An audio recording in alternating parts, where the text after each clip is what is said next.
respect your opinion. You've only gotten one input. Number two, religious is identified with simple-minded people, and sophisticated people are secular. That's not true. That's just a calumny. It's not been true in my life. There were sophisticated secular, there were sophisticated religious, there were simple religious, there were simple secular. But the deepest minds I've ever met have all been religious.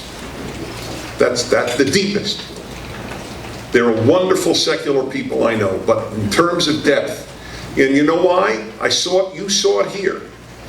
You saw you saw young people struggling and talking about the great issues of life because they're in a religious environment. In fourth grade, I was wondering, how could God be good and all this injustice? In the fourth grade. A kid in a regular school doesn't wonder about that because he's never confronted with the question of a good God. Number three, I think that a lot of non-believers play a trick on themselves. They often say to me, Dennis, the only reason you believe in God is because you want to believe in God. And by the way, it's not the only reason, but it is true. I fully acknowledge that. I wanted to love Beethoven's late quartets, and I worked very, very hard to learn Beethoven's late quartets. Now I love them. That's true. So the fact that I wanted to love them doesn't invalidate the validity of the depth of the late quartets of Beethoven.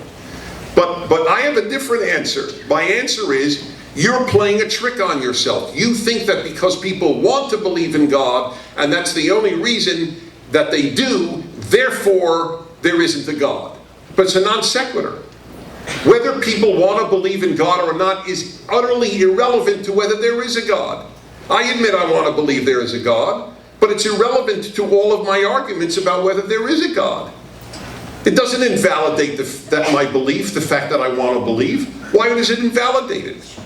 And so I think people react by saying, look, because I would like to believe, I won't, because I know the only reason I'm believing is because I want to believe. Imagine that.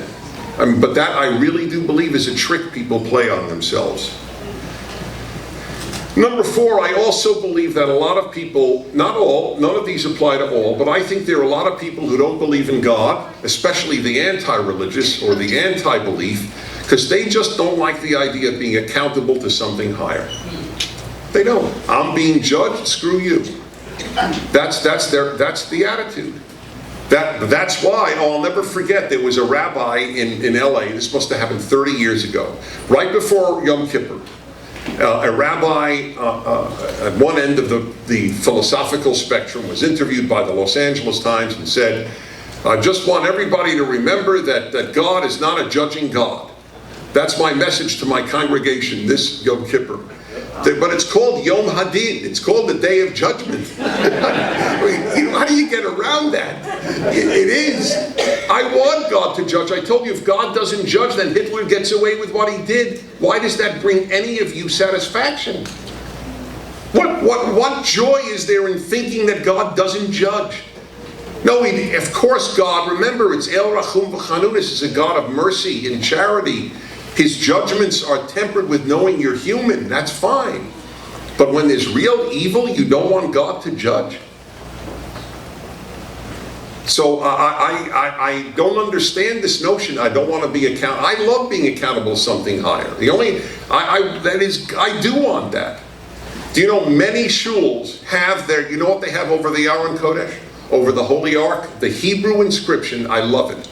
Da lifnei mi ata omeid. Know before whom you stand. That's my favorite verse to be over any ark. And the final reason that I can come up with why there are so many Jewish and other atheists, or at least non-believers, is that they don't like a lot of the religious people or their politics. So fine.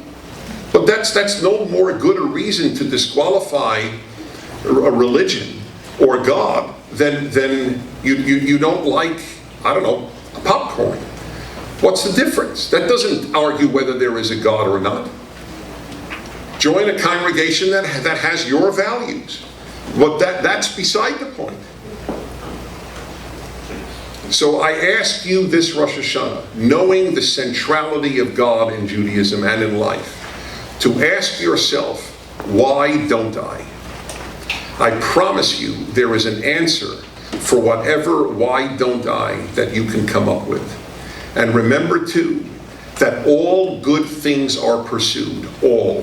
Whatever you have become good, you weren't a ready-made mother, you weren't a ready-made father, you weren't a ready-made accountant or ready-made physician or whatever you are.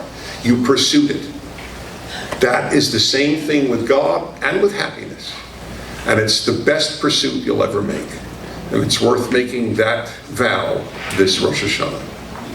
And a good luck to you, Shana Tova. Mr. Koach.